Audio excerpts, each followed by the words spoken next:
গুৱাহাটীৰ ৰাজ্যিক কলা বিথীকাত আজি মুকলি কৰা হয় ডক্টৰ দেৱব্ৰত ঘোষৰ এখন ফটোগ্ৰাফিক প্ৰদৰ্শনী। ৰসায়ন বিজ্ঞানৰ প্ৰাক্তন অধ্যাপকজনৰ প্ৰদৰ্শনীখন মুকলি কৰে বিশিষ্ট কলা সংস্কৃতিৰ গৱেষক অসম সাহিত্য সভাৰ প্ৰাক্তন সভাপতি ডক্টৰ বীৰেন্দ্ৰনাথ দত্তই। 4 ফেব্ৰুৱাৰীৰ পৰা 8 ফেব্ৰুৱাৰীলৈকে চলিব লগা প্ৰদৰ্শনীখনৰ বিষয়ে ডক্টৰ দেৱব্ৰত ঘোষে কয়। মাননীয় দেৱব্ৰত ঘোষ ডাঙৰীয়া, আপুনি বিদ্যায়তনিক পৰিৱেশ এটাৰ পৰা আহিছে। মূলতঃ আপুনি অধ্যাপক আছিল, তাকো আপুনি ৰসায়ন বিজ্ঞানৰ অধ্যাপক। তাৰ পৰা এই ফটোগ্ৰাফি কি ভাবি আহিলে? ফটোগ্ৰাফিক একচুৱেলি এবাৰ মই এক্সকাৰ্ছনত গ'লোঁ।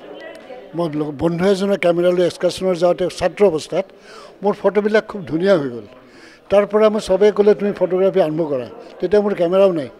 তাৰ পৰা পিছত মই কেমেৰা কিনিলোঁ, ক্লিক 3, খুব কম দামী, 30-35 টকা দামৰ কেমেৰা। তাৰ পৰাই মোৰ আৰম্ভ হ'ল, চলি আছে এতিয়ালৈ আজিলৈ। আৰু বিভিন্ন কৰ্মৰ মাজত এই ফটোগ্ৰাফবিলাকে মোক প্ৰেৰণা যোগাইছে। তাৰ কাৰণে মই এই এক্সিবিশ্যনখনৰ প্ৰদৰ্শনীখনত নাম দিছোঁ প্ৰেৰণা।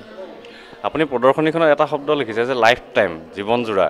গোটেই জীৱনত আপুনি এইকেইখন ফটোহে তুলিলে নে আৰু ফটো আছিল নে সম্পাদিত ৰূপ এইখিনি? আৰু বহুত ফটো আছে, কিন্তু সঁচা কথা কি বহুত ফটো নষ্ট হৈ গৈছে। তাৰ পৰা যিখিনি মই পাৰিছোঁ উদ্ধাৰ কৰিবলৈ অকণমানটো সম্পাদনা কৰিবই লাগিব, কিন্তু ডেমেজড হৈছে। মানে ইংলিছত যিটো কয় চেলভেজিঙো কৰিছোঁ। আৰু কিছুমান 2-3 বছৰ আগৰ ফটো আছে, যাৰ কাৰণে মই ব্ৰচিয়াৰখনত কিছুমান পুৰণি ফটো ডেট দি দিছোঁ। আপুনি প্ৰথম অৱস্থাত যেতিয়া ফটো তুলিছিলে ডেফিনেটলি তেতিয়া নিশ্চিতভাৱে কলা বগাৰ পৰা আৰম্ভ কৰি এতিয়া ডিজিটেললৈকে গোটেইখিনি ফটোগ্ৰাফি মিডিয়াম আপুনি পাইছে। এই মিডিয়ামৰ যিটো চেঞ্জ হৈছে, এই চেঞ্জটোৰ বিষয়ে কিবা ক'ব নেকি? চেঞ্জটো একফালৰ পৰা আমাৰ কাৰণে খুব ফটোগ্ৰাফাৰ কাৰণে খুব সহায় হৈছে, কিয়নো আগতে ফটোগ্ৰাফাৰ এজন ফটো তুলিব, তাৰপিছত ডেভেলপমেণ্ট প্ৰিণ্টিঙত দিব, তাৰপিছত ফটোখন পাব।